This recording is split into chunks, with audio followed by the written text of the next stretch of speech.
Welcome to Moonbeaming, a podcast about creativity, magic, tarot, lunar living, and more. I'm your host, Sarah Faith Gottesdiener, and I am so happy you are here today. Hello, angels. Hello, gentle listeners. Hello, everyone who is back for another episode of Moonbeaming. I'm your host, Sarah Faith Gottesdiener, and we have a very packed episode for everyone today because we are going to be talking about eclipses.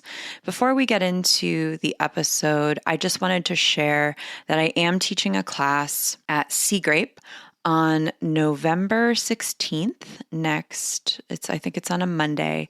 The class is called Lunar Humanifestation, and in it, I'm going to break down some common misconceptions about co-creating with the universe. I want to share my philosophy around building a practice, around what I've learned from co-creating with the moon. In the upcoming book that I'm releasing called The Moon Book, I use humanifestation as a play on manifestation. It's clunky for sure, but I wanted to differentiate a different way of thinking about co-creation and collaboration with energy and cycles, because so often I think manifestation can follow patriarchal guidelines. I'm thinking about some new age teachings I'm not going to call out right here, but I think you know what I'm talking about. So if you're curious about a different way to work with your own natural rhythms and intuition, and you want to spend some time receiving information about the way I think about and the way I teach this topic, sign up for the class. It's going to be fun.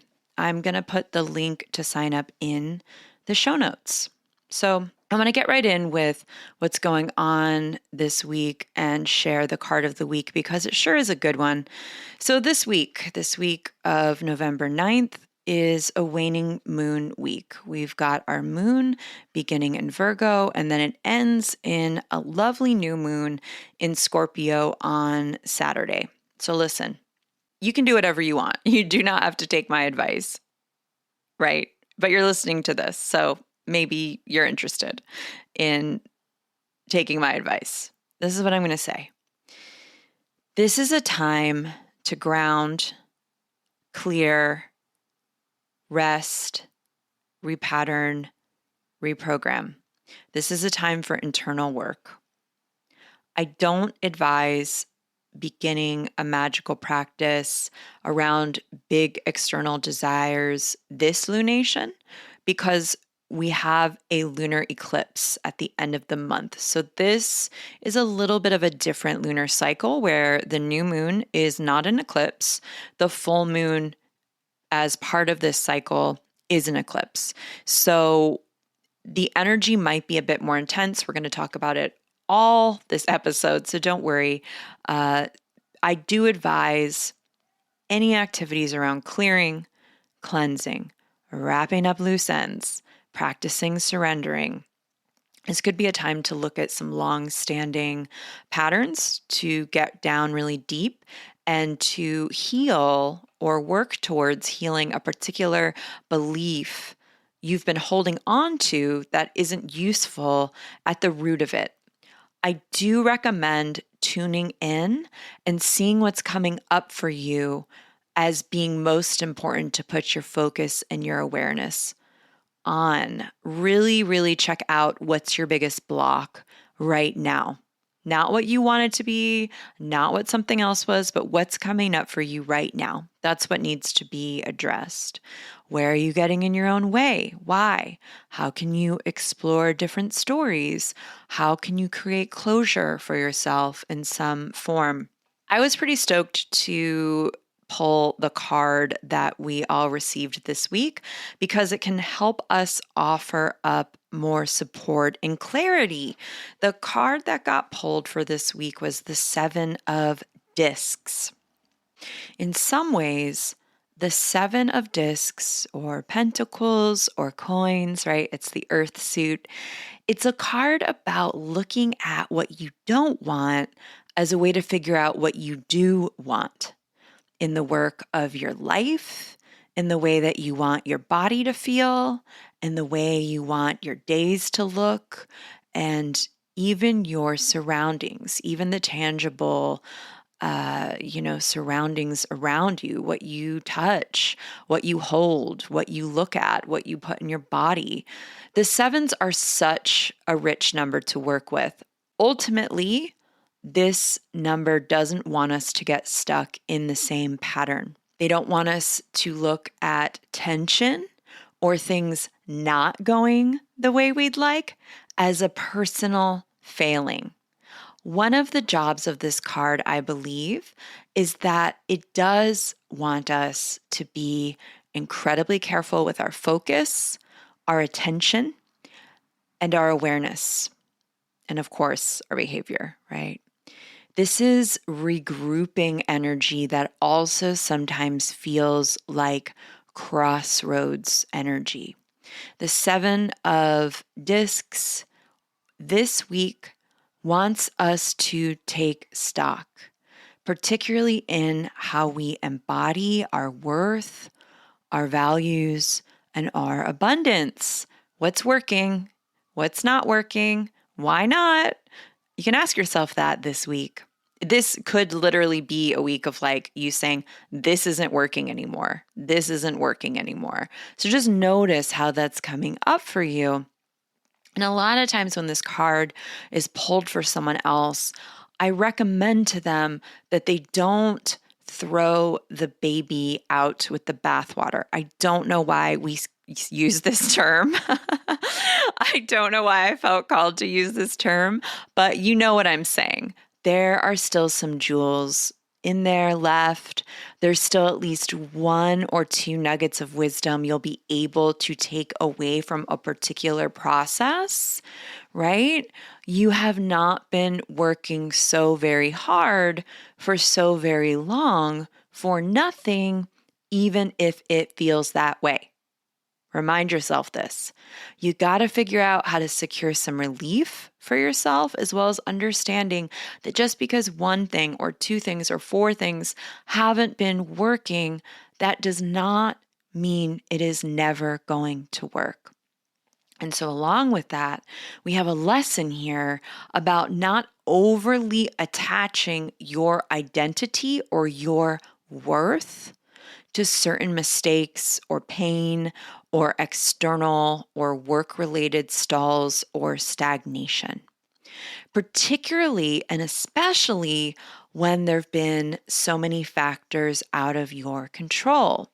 So this is a really opportune week for meditating with this card and reframing what is important to you now. Then take that energy into your behavior, into your days, into your activities, and try to define what success feels like and looks like for you on a day by day, maybe even hour by hour basis, and let it be born out of your intuition, out of all of the lessons you've learned up until this point, and out of what you can feel is appropriate and aligned at the core of your being and in your bones.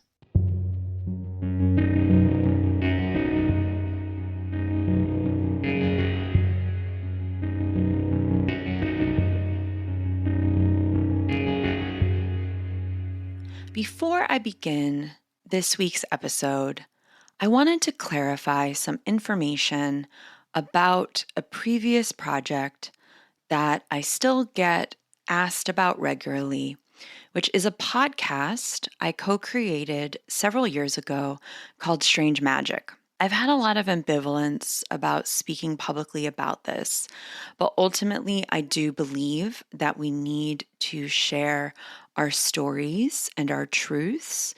And the fact is, not a week goes by that I don't get contacted about this project.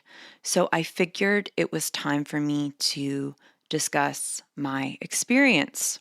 There was a lot of unethical and all around not okay behavior I witnessed and experienced from my former collaborators. I frequently had to intervene, edit, and educate collaborators on topics like culturally appropriative remarks, on rape apologetic remarks, as well as gender essentialist statements, to name a few. Throughout the project, my experience was that I was consistently lied to, gaslit, and insulted. My clearly communicated boundaries were often crossed, and my basic editorial input was ignored or erased without my knowledge. This was a super difficult situation for me to be in. I really loved getting to share helpful messages and what I've learned so far. I loved getting to connect to so many amazing and awesome listeners and subscribers. After communicating with my former collaborators on numerous occasions about all of this and additional issues, and nothing changing, I had to make the very hard decision to leave. I invested a lot in this. I created a financial model for the podcast. I absolutely loved all the listeners and adored all of our supporters. Ultimately, it was best for me to leave this situation. About 6 weeks before season 3 ended, I told my collaborators that we needed to end the Strange Magic project, which included shared content, a ton of episodes, as well as a business. I requested that we come together to figure out how to proceed equitably. Hundreds of subscribers were financially supporting the podcast, so we needed to figure out what to do there. And we also needed to figure out how to let our listeners know. Instead of agreeing to come together around dissolving this collaborative project, they told me that I had no claim to our shared project that I had poured hundreds of hours of hard work into. They locked me out of all accounts associated with the podcast, the PayPal account, the mailing list, the website, everything. And I'm talking about things that I literally created myself for this. Our financial supporters were told falsely via newsletter that everything was well, that the podcast was continuing with no issues. That sentiment was also shared with the public on social media, all while behind the scenes, they hired a corporate lawyer and threatened me. This also was all happening many weeks before season 3 ended, a season I was still on as a host and involved with creating content around. Months after I left, they were still using the name of the project and my name non-consensually. I had to hire a lawyer after my requests that they stop were ignored. I have no idea what my former collaborators were or are telling people, but I do have reasons to believe that it does not line up with my experience.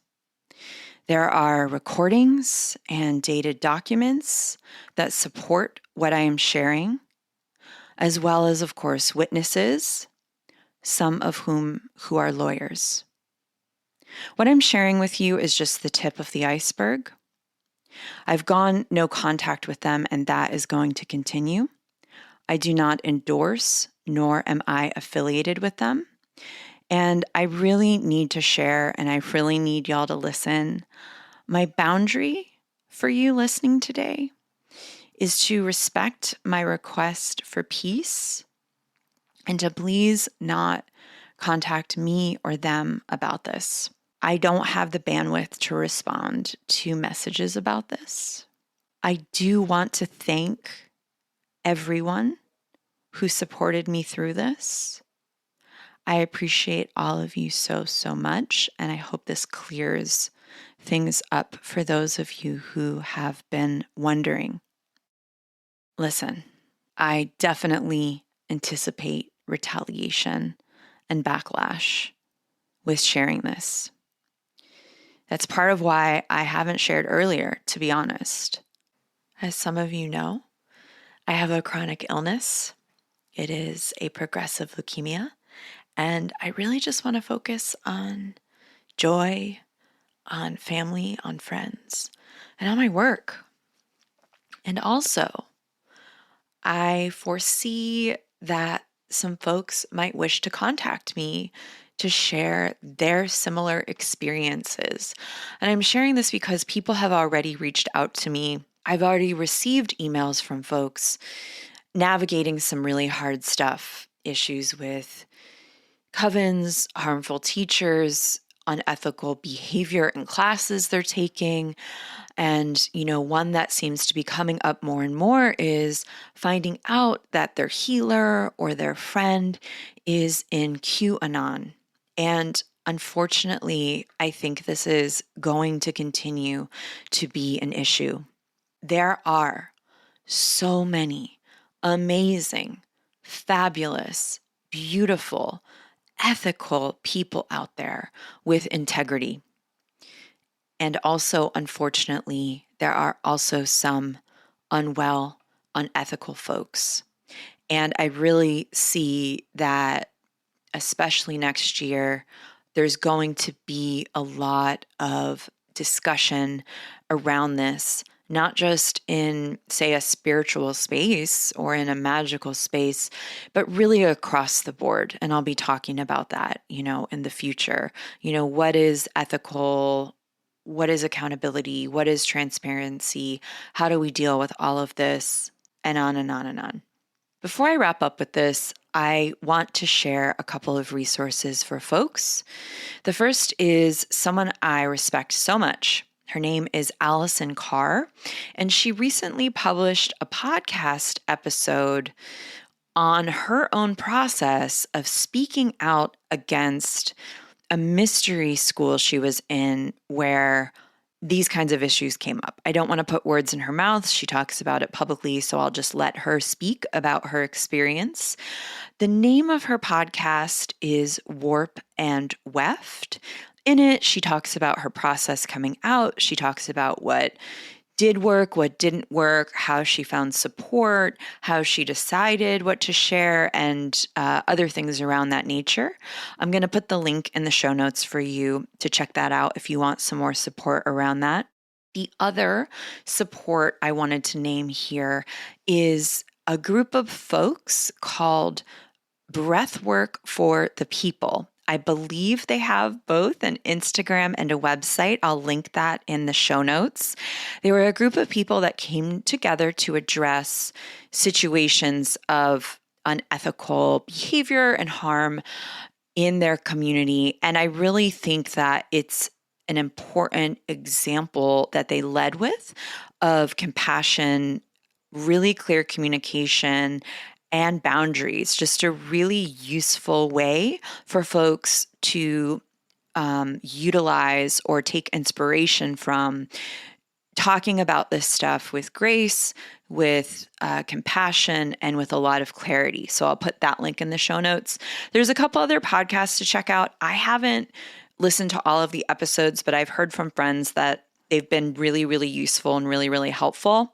And they are Kumbaya Confessionals or Kumbaya Confessional. I'll put that in the show notes. And Conspirituality. I'll put that in the show notes too. Because I'll be honest, friends, I don't really listen to any podcasts about spirituality. I listen to like political podcasts a lot of the time, which is weird. And those of you who have taken my class know that I'm always listening to Tara Brach. So I listen to her podcast, but I don't listen to a lot of spiritual podcasts always.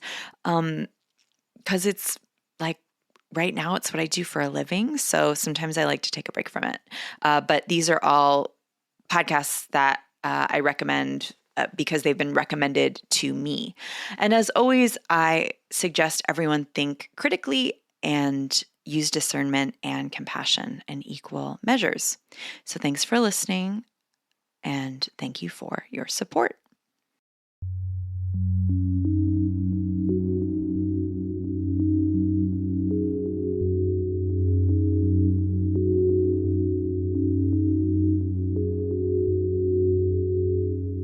So, my babes, my loves, we're finally here. We're going to talk about eclipses.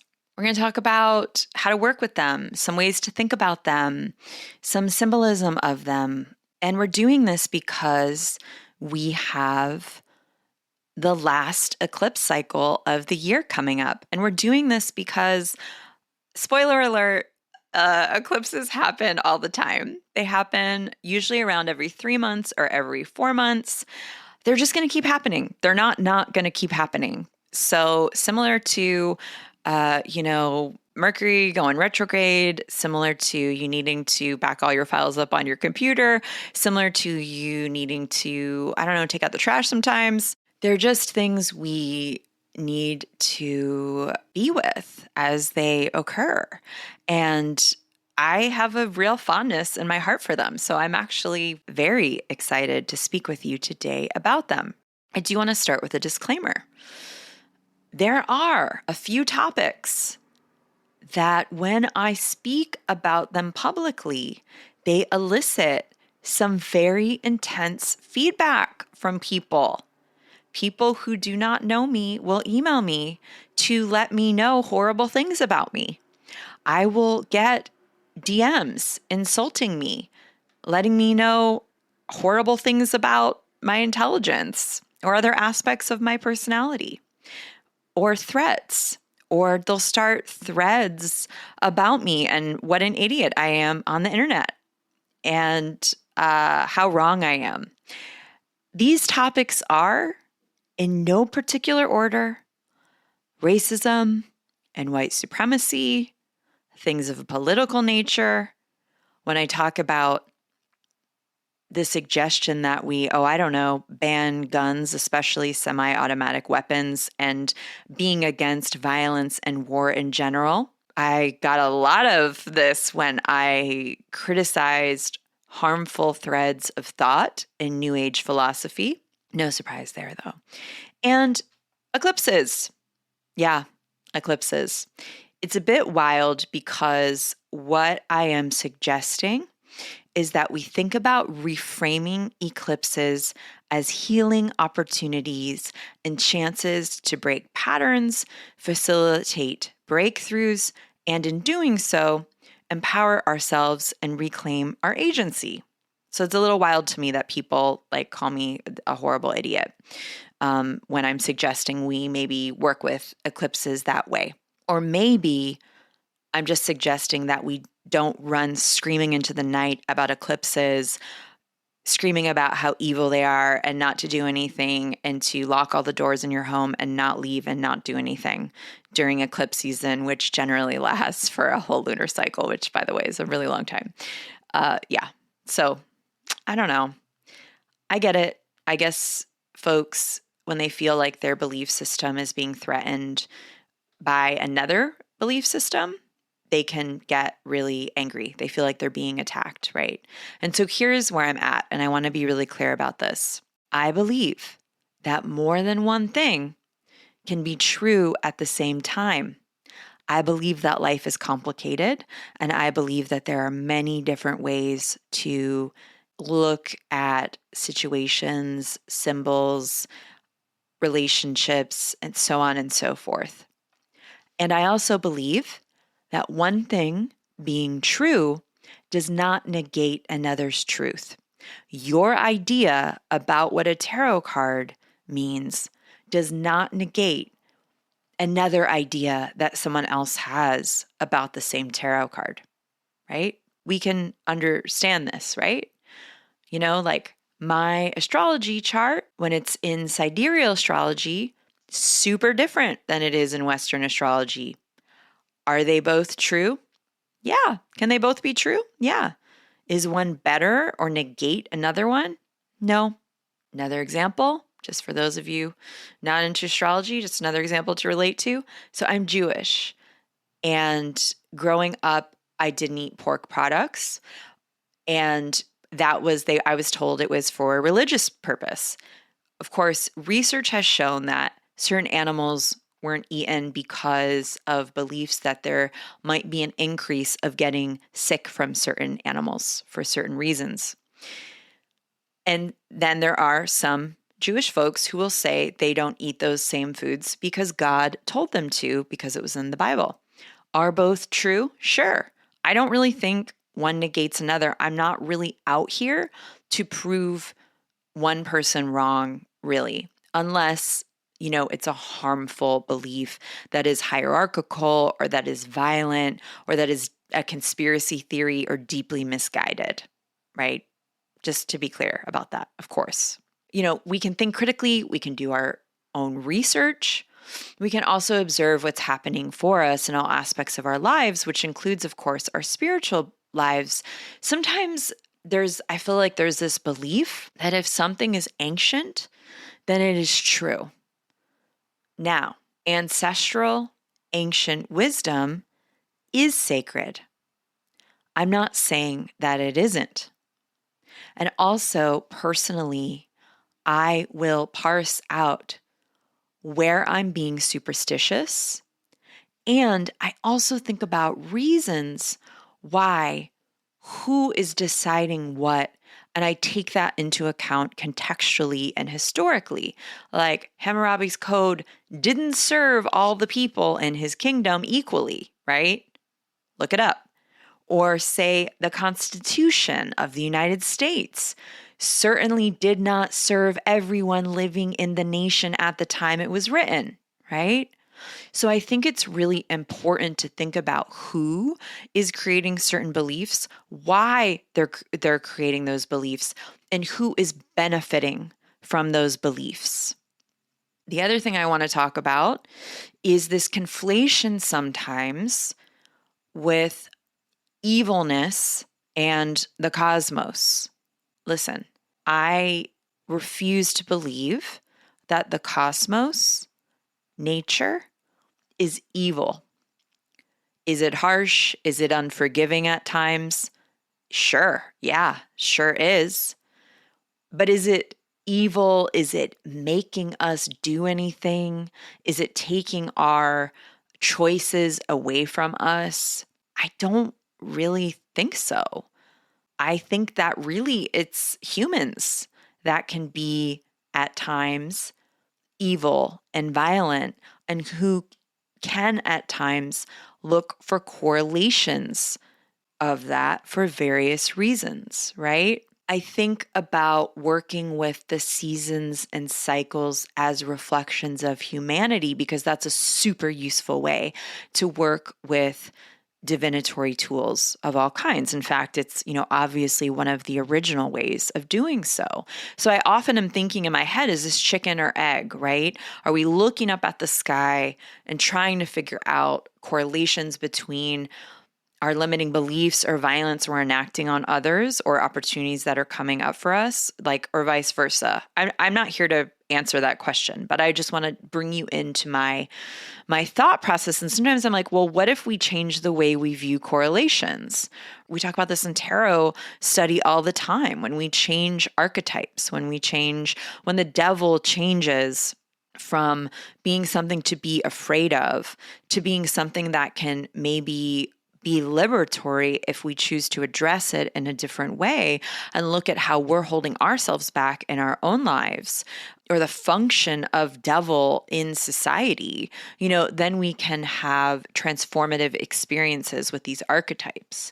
So, I'm really interested in working with tools and nature and symbology and archetypes in healing ways. Not in superstitious ways and not in ways that enforce hierarchies or takes away agency or free will from people. Now, again, I am on no level trying to love and light this.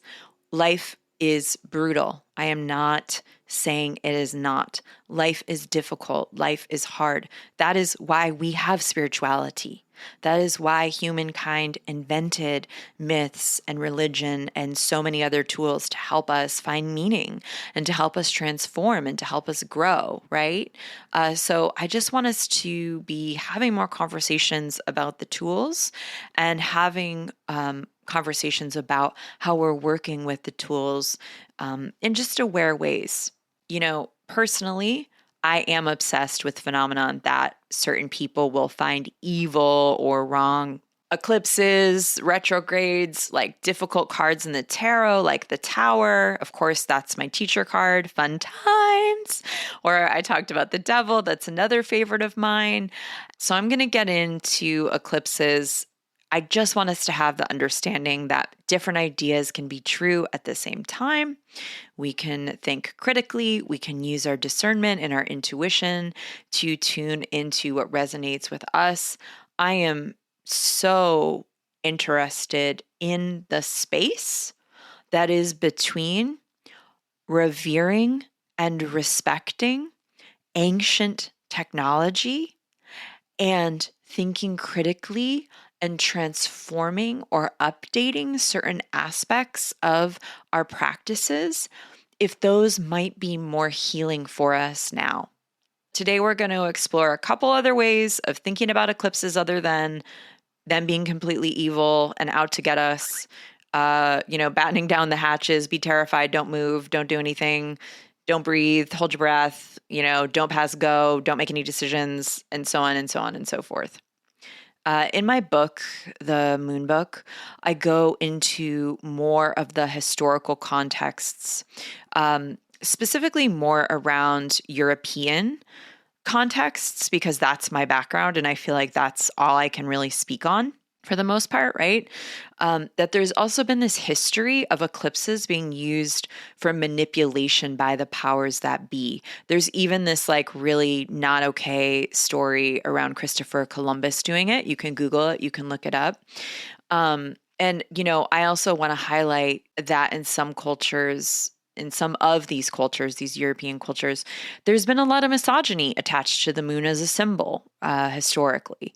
And when we're talking about a solar eclipse, we're talking about the moon covering the sun, which of course has this history of being a symbol that correlates with kings, God, mankind, our growth, vitality. So, following that train of thought, we have the moon weakening the sun or blocking the sun's power momentarily. And we can really understand that historically there would have been a lot of folks who sure as heck would not want that, not even for one moment, which, to be clear, that's like all eclipses last for. Eclipses do not last for a very long time. Generally, I think a lunar eclipse, the longest they can last for is like 4 hours. That's not that long considering, right? Then, of course, there's the very real truth that eclipses can bring and do bring incredibly intense situations up or out into the open that relate to our trauma, our activations, our shadows, our vulnerabilities, our unhealed wounds, family of origin dynamics, and basic issues around like safety, security, worth, our lives, like big, heavy stuff. Like eclipses did not come here to hang out on a floaty device with like a margarita and a pool, right? They came here for you to get real and to really look at some stuff. And so sometimes learning our lessons is excruciatingly painful. And as you all know, gentle listeners, sometimes healing feels incredibly hard, right? I've also been obsessed with eclipses because in my experience, this was the time that stuff happened. Eclipse season can coincide with moves, metaphoric and literal, intense confrontations internally and externally, downloads and inspirations, and massive shifts. This would be times where there could be revelations that would eventually add up to big changes in my life or those people around me. This was true for my friends. It was true for my clients. It was true for myself. I also want to be really, really clear. Not every eclipse season is rocky for every single person, every single time. That's just not what happens. But once in a while, it is, right? We have to be prepared for that, right? So I want to briefly talk about some of the ways I view eclipses so we can be prepared. Again, I'm such a planner, friends. Do you like that I brought out this episode like 3 weeks almost before we have an eclipse? I want friends to be prepared and I want friends to utilize this energy for their best purposes. All right, so just real simple and basic. Eclipses can be thought of as amplified energy. Again, not always, but a lot of the time. I've noticed during some eclipses, I will feel like my nervous system is being assaulted. During others, I'm exhausted more than normal or I'm on edge. And also, to be clear, other times I've felt fine and really no different than my everyday. Again, it's just sort of amplified energy. Like some full moons, you feel super activated. Some full moons, you're really tired. Some full moons, you feel very inspired, and so on and so forth. Just meet yourself where you are. If we're working with this idea that eclipses are amplified energy, then assess where you are and work with it that way. So if you need to rest, just rest. You can pray. You can attune your awareness and your attention into one area you'd really like to spend time doing. Some Buddhist philosophies believe that during eclipses, good rules of thumb were to be of service and to pray for the entire day that corresponded with the eclipse. And I really love that belief. And I would suggest giving it a try for at least one eclipse. Staying in prayer and in reverence and in service is a beautiful way to observe an eclipse. Also, in my humble opinion, this amplified energy is great for clearing, cleansing, and uncrossing spells.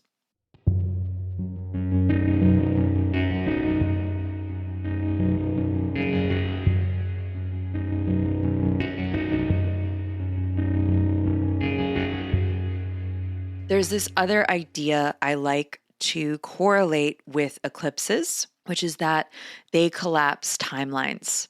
So let's talk for a second about metaphors and symbols. The moon is often thought of, again, I'm using my own background of like European folklore, magic, witchcraft, and what I've learned from Western astrology. The moon is often thought of as correlating to the body, our intuition, emotions, the subconscious, the unconscious, magic, psychic ability, birth cycles, fertilities. What else do we have here? Mystery, the unknown, and the past. I also think of the moon as how we care and how we care for ourselves and other people. And the sun can often be thought of as consciousness, the present and or future moment, the self, the known, what we can control, vitality, energy, growth, and a kind of more self-facilitated rebirth or resurrection or illumination, right? And then we think about, I like to think of just the earth as us, as you, as me. It's our perspective, it's our vantage point, it's our reality, it's our tangible form, and it's the stage that all of this is taking place on. Like here we are, our feet are on the ground, right? They're not attached to the moon or the sun. It's this vantage point.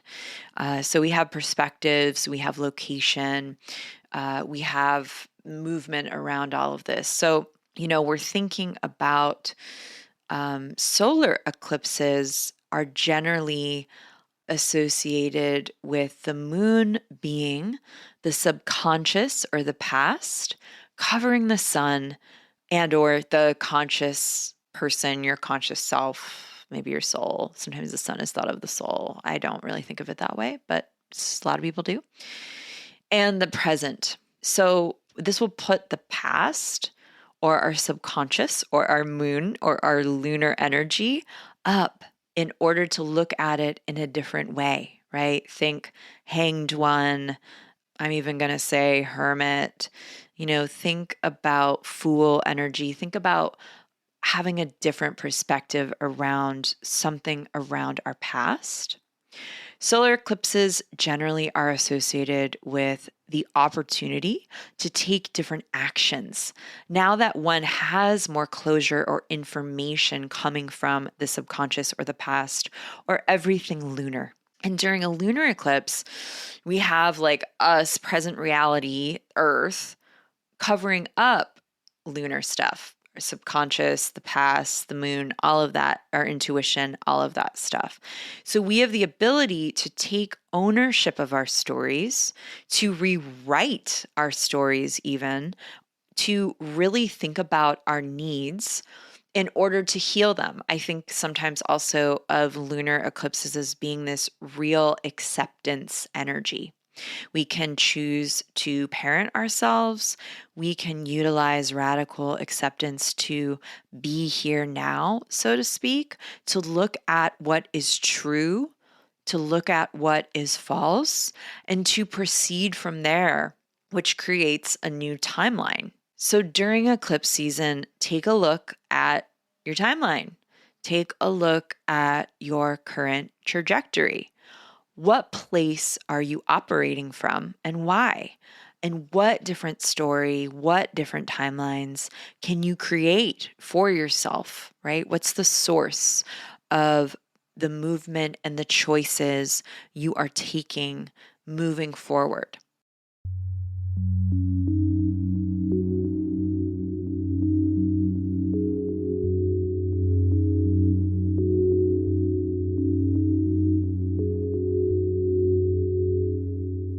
And let's get literal, literal. I want to get literal here. Eclipses are about shadows, literally. At a solar eclipse, we've got the shadow of the moon covering the sun. During a lunar eclipse, we've got the shadow of the earth covering up the moon. So shadows, this theme of shadows being brought up or being at the forefront. During a solar eclipse, during a lunar eclipse, we have something being obscured or eclipsed, right? Or being dealt with in a different way. So when we bring our shadows to the light, we have the ability to possess more freedom, I believe. I believe that holding on to secrets out of shame create more lies and more pain. When something is repressed, it can have long-term painful consequences, not just for us, but for our community, or not just for us, but for our ancestral line. Like I've been hearing more and more as folks do ancestral work around their family line in order to try to heal aspects of their family line, because I believe that when we heal aspects of ourself that have been introduced to us through our ancestral line, we're beginning and working towards healing our entire line. But one thing I've been hearing is like people have been having these realizations about secrets in their ancestral line, or even catching glimpses of shame that has come up. Shame in what certain family members were not discussing or trying to, in quotes, cover up or not addressing, right? So that I think even during this time, because we have this eclipse at the end of the month in November, the veil is thin. This could come up for you around this time. I'm digressing a little bit, so forgive me here, but it just felt appropriate. Shadow work, which is this process of looking at, our fears, our shame, the parts of ourselves that we maybe have repressed or not looked at or attached really intense story to, and then loving and acknowledging them so that we can integrate that energy, I think is a really great use of eclipse season. I think that there is a phenomenal amount of power in allowing ourselves to be vulnerable in a way that is loving and not punitive. So you can ask, what have you been avoiding, or what do you hide from yourself? What do you need to accept and love during this eclipse season. And like moving on from that, eclipse season can help you to notice and see other people's projections, shadows, stories, limitations, and of course, your own. I always want to be like, okay, it's about you though, babe. Like let's like put the mirror like back on the self. Let's not just shine it out to everyone else. But you can easily discern where people's stories are getting activated, and in doing so, not take things so personally, thus freeing up more energy for yourself.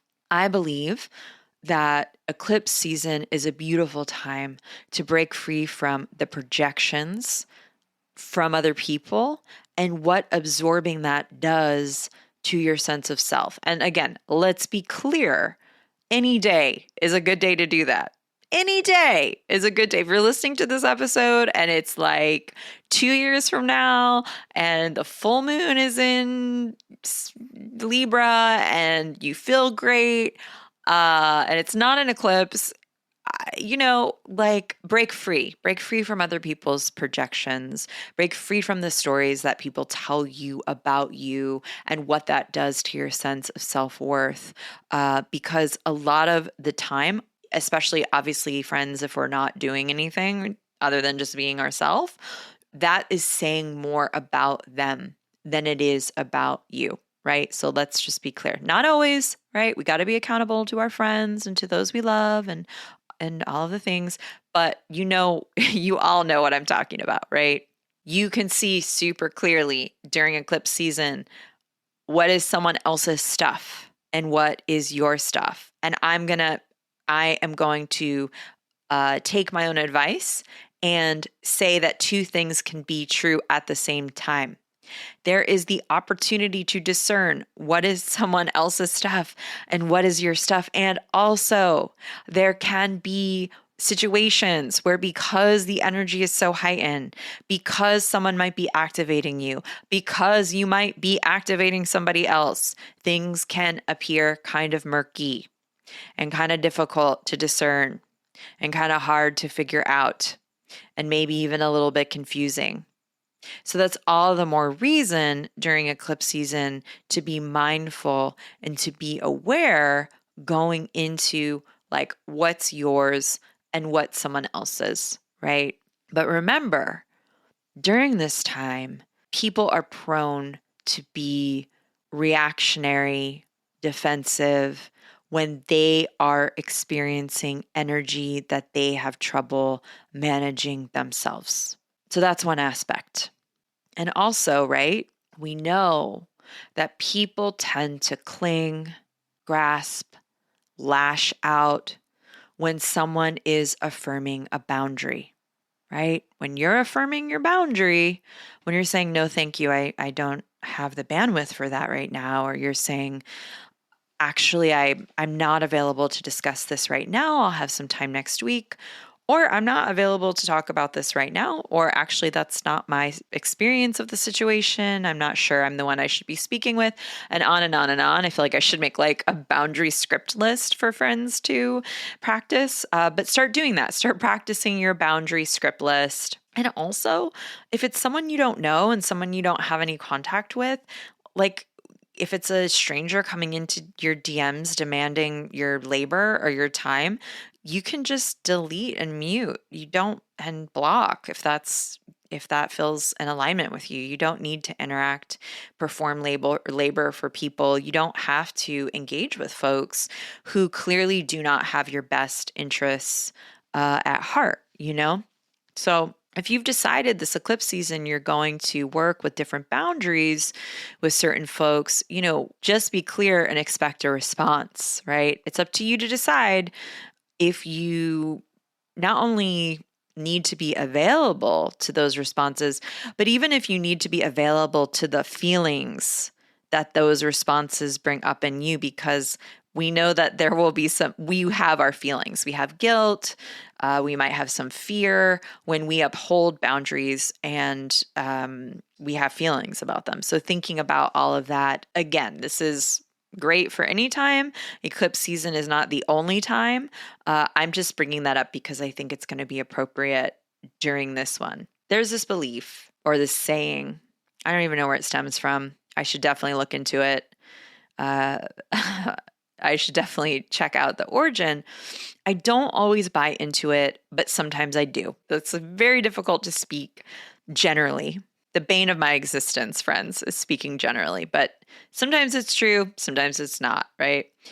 What annoys you or activates you in other folks is what you might have to look at in yourself. So maybe check in around that during eclipse season. If you're annoyed by someone just existing, if you find yourself jealous of someone or somebody, check in on what that might be about and what is there for you to work through. Now that I'm thinking about it, I think I don't love that belief because just straight up, sometimes people are just plain old jerks, right? Like we all know that. It's not because like Johnny is, well, I actually love someone named Johnny, so I'm not going to use that word. I mean, whatever. It's not that the person is like stirring up something in you. It's that the person like is just being a jerk, right? And is storming into your DMs demanding your personal labor and they don't know you, right?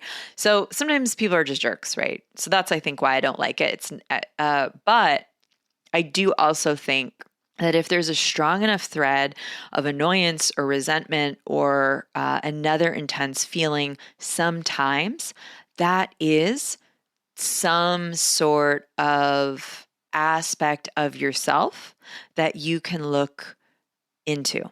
And back to other folks, just because you are an evolved angel baby who is compassionate and completely conscious of your reactions and emotions, a lot of other people aren't. We know this, right? And eclipse season can be when they get rowdy. It's just when they can get rowdy. If there was ever a time to not take anything personally and not hook in or react to people's shenanigans, it's now.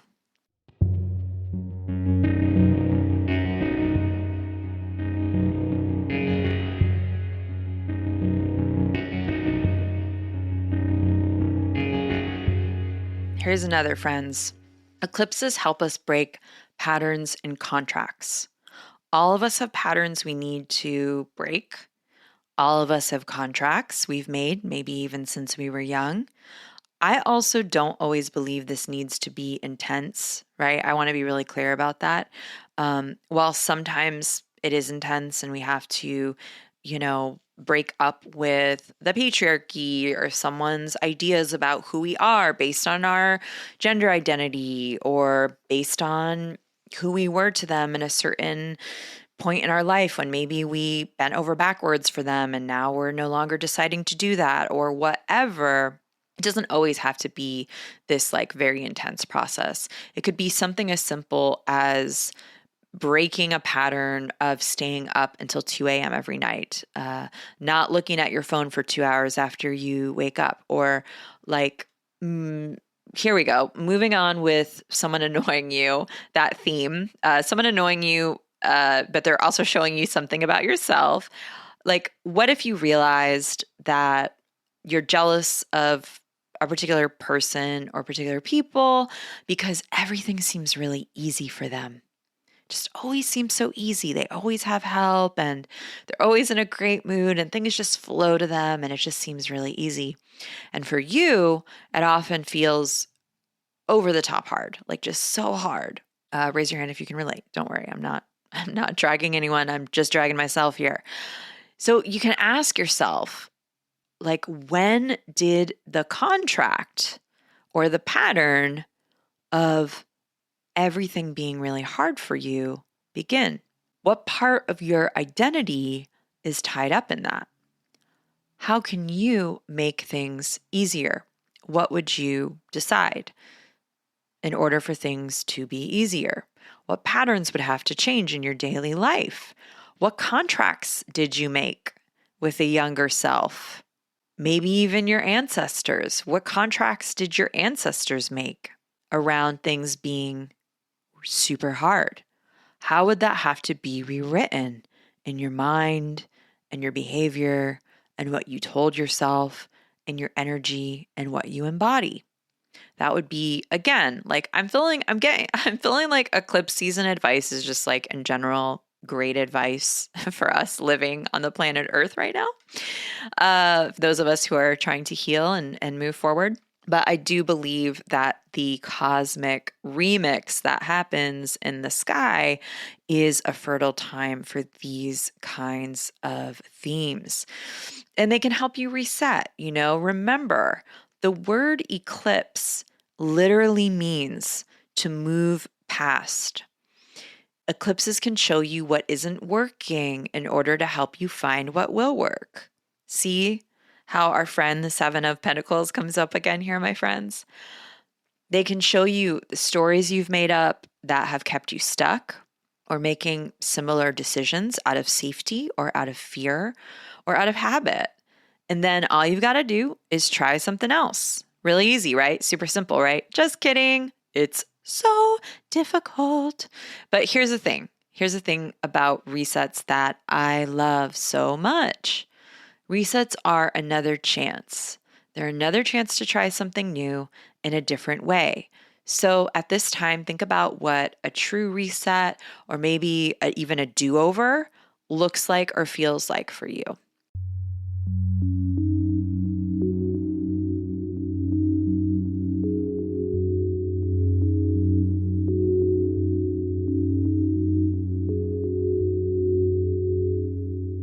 So here we go, friends.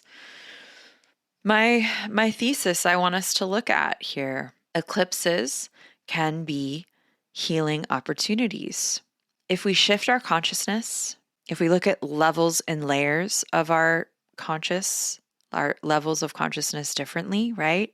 If we look at our subconscious, if we are brave enough and skilled enough to look at our unconscious biases, we can shift them. We can change patterns. We can make different decisions. We can heal, right? Isn't that healing? Isn't that one definition of healing? It's super hard to do because it requires us to see ourselves in a different way. It requires us to make different choices. Maybe there's even short-term uncertainty or pain. A lot of discomfort comes up, but ultimately, long-term, making healing decisions are always worth it. And I want to use an example of this that was public that I think a lot of folks remember that played out during an eclipse. As an example of something being hard, but watching folks undergo a painful experience, making different decisions that ultimately ended up being a healing opportunity for them. And that's Harry and Meghan leaving the royal family. And I want to be really clear. I am not on any level condoning imperialism, by the way, but this is such a clear example of eclipses lining up with external decisions that end up being healing on some level. I had to share it. A few days before the 2020 lunar eclipse in Capricorn, Harry and Meghan announced they'd be stepping back from their duties. Now, Harry is a Capricorn rising and Meghan is a Cancer rising, and this eclipse was the end of a series of eclipses on the Capricorn and Cancer axis. Now, I'm going to get really literal, and all of you know so much about astrology. I probably don't have to spell this out for you, but I'm going to. Capricorn and how it relates to all of this has to do with structures, with long-term institutions. A lot of folks will associate traditional Capricorn energy with father energy, like patriarch energy, familial energy, things that would correlate with something like a monarchy associated with a more rigid structure. And we know that like there's tradition associated with the monarchy and duties and having to do certain things and all of that jazz, right? We also know that Harry's mother was a Cancer who also had a rough time fitting in or being in or dealing with and being with that family. We also know that Harry had the experience of his mother being tragically taken away from him too soon. You can't imagine, we can only imagine how that might have affected him and impacted him. And then we also see the series of eclipses occurring for Meghan, where before they decide to step down, we have an eclipse near her, like becoming a duchess. We have an eclipse near, making a family, having a child, all of these things, and then leading up to this big, intense announcement that they are breaking away from systems and structures in order to care for their family unit, which I also would have to imagine would deliver some kind of ancestral healing for not only Harry, but also probably for Meghan in some way. Again, I don't know much about them, but I'm just riffing here. So we can see how a very intense set of circumstances end up ultimately being healing. And also we see these like bold moves, and also we see this fallout. Like we know it was not easy.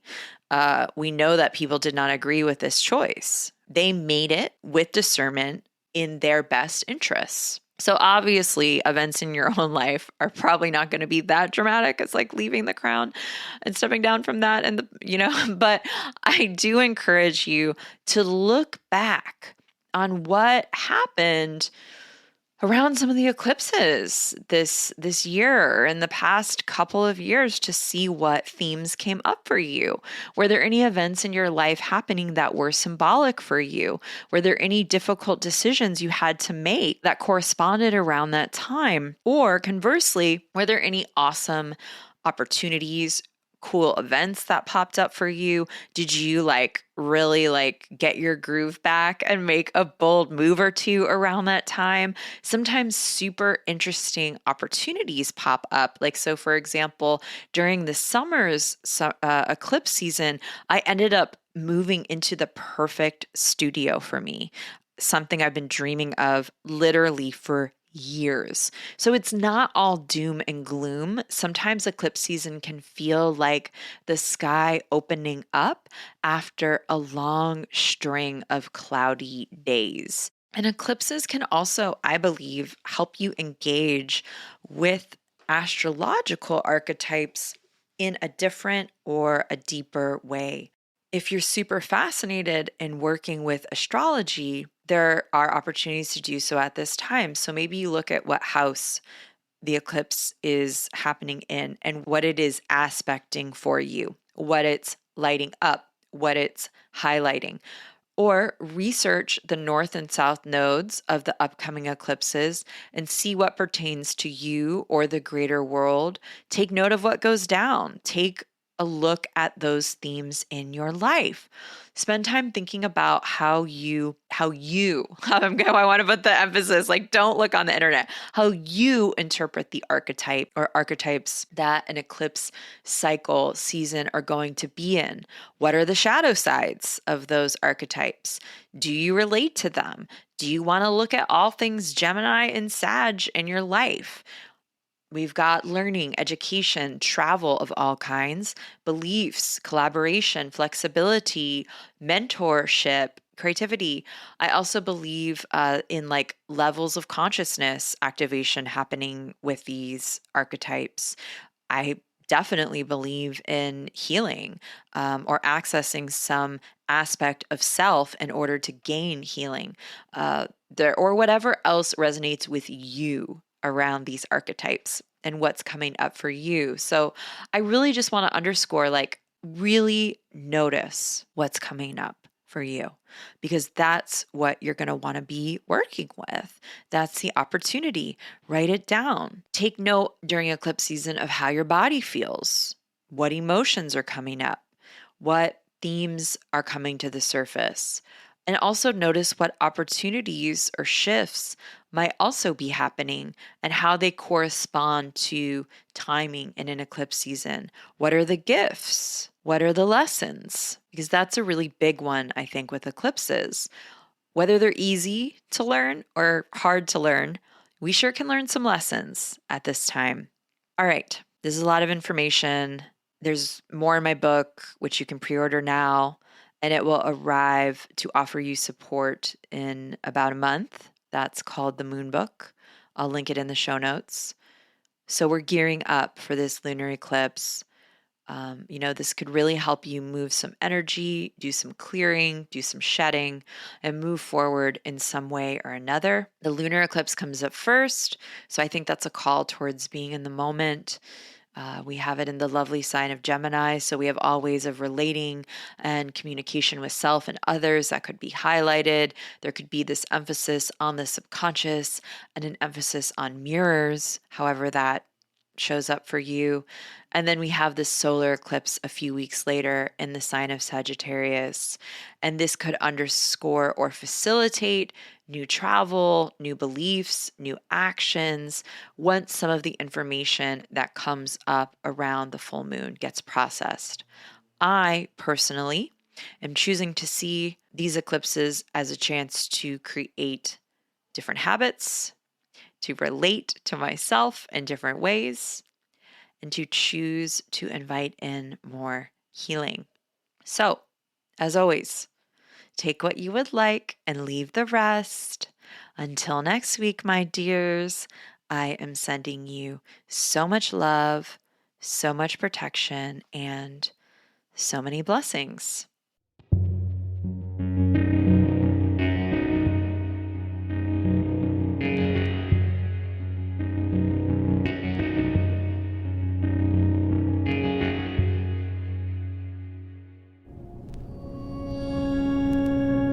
Moonbeaming is brought to you by Modern Women. It is edited by the wonderful Caitlin George Parker. I am your host, Sarah Faith Gottesdiener. The music is by Will Owen and myself. If you enjoy this project, please, please, please send it along to a friend. Word of mouth is the best gift you could give. And if you haven't already rated this podcast 5 stars and you feel called to do so, please do that. It helps more people find us and it gives me warm fuzzies in my heart. Until next week, bye. Witches on the astral, witches traveling near and far, witches in the underworld.